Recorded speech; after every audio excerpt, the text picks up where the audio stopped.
What's going on, guys? Wanted to do a couple of updates. I see Aaron's Aaron's using some software to try and take some of my long form videos and chop up into smaller clips. And it looks like some of the tools or some type of AI thing is a little messed up or is a little off. Just wanted to let you know, give you some updates. You can see what's going on. I'm still doing videos while we're in the build process and working on everything here. He has been using some, actually, let me see if I can tilt this down for you. I'm gonna try to make this smoother. I wanna show you what I've been working on. So, whoops, wrong way. So this is a vertical, I've got a longer video about this, but this is a vertical red light therapy DIY bed. Usually they're a horizontal bed that you lay under, has a little lid that closes, kind of like a tanning bed, but red light therapy ones are like $25,000 to $35,000. So what I've done is I've taken 4 panels. Let me see if I can go in here and show you guys what the deal is, and I can still talk. But basically what I've done is created a version that you can stand in and kind of get the same result. It's kind of like the poor man's or the cheap man's DIY, vertical bed. So I've been working on that. And while we've been working on construction for the studio up here, I've been doing a couple of other things. Give you a few updates if I can walk around a little bit.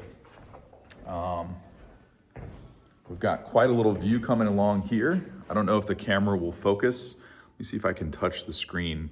You can see the mountains in the background. But what I've been doing, you can't see it, but the backhoe is over there. We did 21 loads of gravel for the equipment barn that goes in the back. So we've got 2 shipping containers with trusses that go in between. And I've basically been, I don't know if you'd call it running dirt or doing site work or this, that, and the other for the last 4 days straight.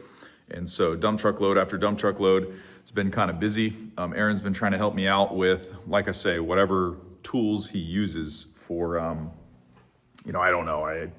I probably couldn't edit my way out of a paper bag. So that's his department. But I did notice, and you guys are right, the whatever was you taking my voice and then like repurposing it from the long form videos was off. But I'm not going anywhere. I'm still here.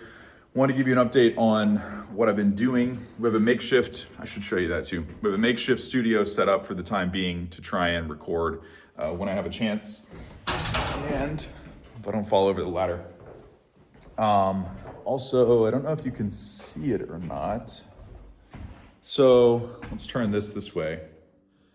The pad, and I'm sorry, there's reflection on the glass. It's really driving me crazy. I'm trying to figure out how to show you this.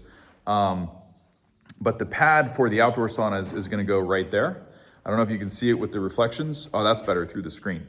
So the pad goes right there. And getting ready to start trenching in the electrical. We've got some concrete work to do. So all the outdoor sauna stuff will be in the works very soon here. It'll be pretty cool because we'll be able to go from, I don't know if you guys know this, but the way the studio is set up, we'll have all the indoor saunas, back in this corner. We'll have a rolly film desk, like this one that moves. And then we can basically just pan to the outside stuff and it'll all be right there. So I'm really excited about this. It should make a huge difference in the way we test biohacking products. We also have some built-in stuff, some custom things going. We built this structure from the ground up with our bare hands. My uncle really helped me, friends and family, loved ones. But this is our new studio. And in the time being, just wanted to give you a quick update on what we've been doing. I have been using some of these saunas a little bit. I've been testing the red light sauna. It's pretty cool. I actually like it. How do you spin this around? I'm not the greatest with the camera stuff, just like the editing thing. I really need, Aaron's help and get everyone's feedback on how we can make this stuff better. But I really have been enjoying this because if you take it out, the sauna itself is like super spacious. I really, really like this. What I've been doing is I'm not really a huge proponent of using red light therapy and sauna at the same time. Why? Because if you look at the PubMed research, it's a little off, right? Like there's a little degradation in photobiomodulation conversion from what I can tell. And all Andrew's stuff and his interviews and all the people who I've tried to learn from who are far smarter than I that know this stuff inside and out. You know, I'm really a sauna guy. I'm not necessarily an LED or a laser guy. Although I have used red light therapy to help heal the neuropathy in my feet after leukemia treatment. So it is important to me. I do think there's merit. I do think, what's going on with my hair? I got a weird haircut from someplace on the side of the road that I've never been to before because I'm in the boonies and I was getting a little shaggy. But, you know, it has been an integral tool in my wellness toolbox. It has helped me heal. It has helped me improve certain things. I'm just not as fluent in certain stuff like, you know, specific wavelengths with a lens angle that actually changes how the body or the light is distributed toward the body and what that does, you know, versus skin contact versus far away at this intensity versus that intensity.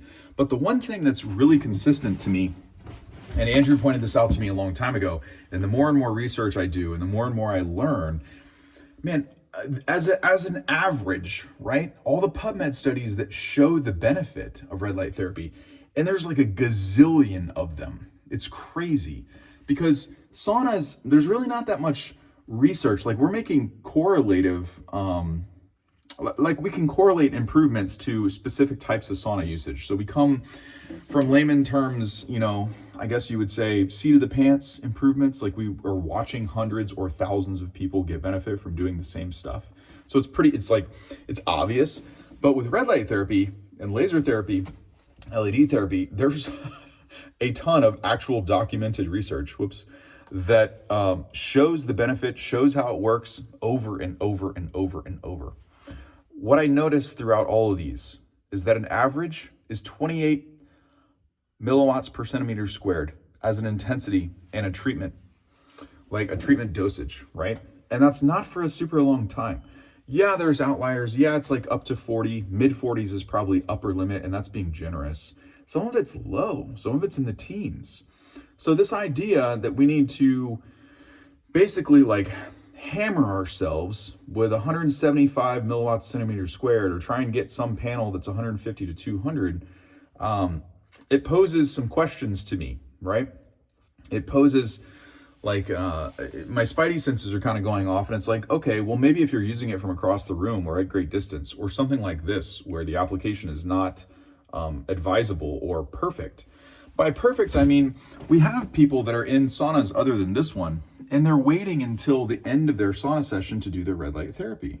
Well, in something like this, you don't have to do that. You could just turn this on before the sauna is even preheated, get your red light therapy in, and then as the sauna heats up, you shut the light off. Or if you want to continue doing it and do a little overdosing, you can do that. It's not like in the other camp, people are talking about like overdosing on red light therapy. You guys, maybe you can reverse the positive effects, do the research, look it up, see what you think for yourself. But I mean, after leukemia treatment, I was bathing my feet, because I couldn't walk. You have to remember, I bought every pair of shoes possible, like from Amazon, from the what foot store I could find, to try to find something that would let me walk. I couldn't walk to the end of the driveway, let alone around the block. You know, I was walking on pins and needles, felt like I had glass shards, you know, in half of my foot and the other half was numb, right? So movement routine, cold therapy, red light therapy, sauna, all these things, getting the tissues mobilizing again. Those are the things that really help me. But I was oversaturating myself with these suckers. And I'm not talking about just sitting in a sauna like this. So everyone that talks about, oh, you gotta be, you know, you're overdosing with this and overdosing with that. Well, maybe, but if you have an acute issue that warrants something like that, I'm not opposed to pushing the limits on what people think is acceptable, because I would be a complete hypocrite if I didn't tell you that I myself, you know, really push the limits. I'm talking skin contact, double panels. I basically took two of these panels, put them on each side of my leg, and laid my foot on them. And I would do that at night for a long time. I don't want to give you the figure because it could be into the hours, right? So yeah, I'm more careful with other people than I am with myself. At the same time, I've got to tell you, I've pushed the limits on this stuff and I think it's okay, right? I'm not saying that I would do that all the time. I'm talking about an acute issue. So take that for what you will. I don't know, I don't know all the right answers to everything. I'm just willing to experiment. I'm willing to make mistakes. I'm willing to try stuff. And then we basically get to a point that works pretty damn good. Kind of like we've done with the saunas, except there's so much more research with red light therapy. There's so much more that we have at our disposal. Like there's not really a lot of guesswork. So this idea that you guys are getting wrapped up into panels, devices, wavelengths, or intensities that is unnecessary is a little bit baffling to me. You really don't need that much intensity for that long. I mean, 5-10 minutes a day, once or twice a day, once or twice every other day, once or twice a couple times a week, somewhere into 15 to 25 to 35 milliwatts a centimeter squared at a good treatment distance, which means relatively close range, not using something across the room. This is just a crazy experiment of mine just to see what happens, see if I can do stuff and cut down the time. And I'm just doing like an overall update video because I know guys said that I haven't really been answering comments and doing this and doing that. And you're right, it's because I've been building, this place so we can do a lot more of this stuff. So got to do what I got to do for the time being. Been testing more of the LifePro. We have a LifePro here and I like it. There are some, I don't want you guys to think that, and I'm not showing my face on purpose, I'm trying to show you this. I don't want you guys to think that just because I say, that something is a good buy, it doesn't necessarily mean that it's perfect. It means in this price range, for the things that I have tried, I think this is a good deal for you. I think there's a lot of features about this sauna that make it worthwhile. The biggest being, let me see if I can focus this for you. The biggest being the heater layout. When I look at, let me crouch down here. When I look at what I look like in the Costco sauna, when I look at my sweat, I don't get the same sweat that I get in this. Why? Because when I see this on a flare gun and when I feel this with my body, I've got heaters that go all the way to the floor, right? It's not that this thing is like super low EMF or it's that much better build quality or anything is like better than a Costco or something like that. It just doesn't leave me wondering where my sauna session is. It doesn't leave me wondering like, well, I just got done. Why am I not covered in sweat? And this thing worked pretty good in like 60 degree, Fahrenheit weather.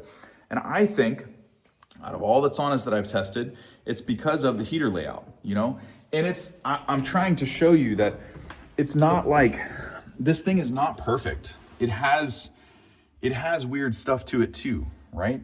I mean, if I told you it was perfect and then you saw this, you'd kind of be like, what the hell, Matt?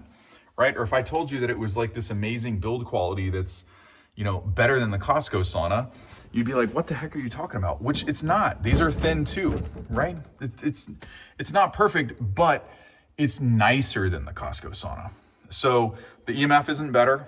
The build quality, I think, is a little better, actually. I like the way that these particular walls are made over the Costco because the Costco walls are like super, super thin. And I prefer, if you look up, I prefer the fit and finish of this over the Costco. It is a noticeable difference to me. I can physically tell a difference. And I like this. I like the control panel inside and outside. This is extremely helpful. And you can see the outside too. I like the way it looks. It has like a little valance panel with a light in it, or lights, whatever you want to call it.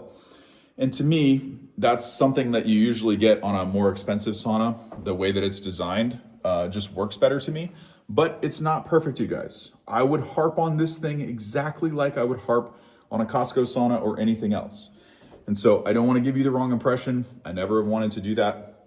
All I'm saying is for a little bit less money, you get a better sweat in something like this, and also working on trying some more mini saunas. Now, this guy is interesting to me because it's some no-name thing that I can't even pronounce. It's like one of those Amazon brands or something like that. I can't even say it. I'd have to give you a link to it or something. I can't even find it twice. And I'm the one who bought it. They didn't give it to me. I bought the dang thing. But it's like all the other mini saunas, right? The door is very narrow. and I have to kind of like do that to get in. Once I'm in, it's actually okay, right? It's all right. It's not low EMF. It's not the build quality. I got to tell you though, they have nailed, absolutely nailed the assembly. This is like putting together a much higher end sauna because it has slip latches with no buckles. And I was like, oh, if you know how much I hate buckles, you know how much I like these little latches. I don't know if you can see it or not, but there's 0 latches on this thing. So most of the, I don't know why that thing just flipped around and did all this stuff. I'm sorry. You probably just went spinning. I did too. Let me stop. Let me stop acting like I know how to run this stuff. Just wanted to tell you that there's an update. I've been testing things. This is what I've been up to. But most of what I've been doing is right out here, and it's going to continue to be that for the foreseeable future, meaning the next week or so. And hopefully, it's upside down again. Hopefully before long, you'll see a concrete pad right out there, and we will have some outdoor stuff underway. Pallets have arrived, shipments, I just did, how do I touch this? Shipments, I just unbanded and brought in with the forklift a few days ago.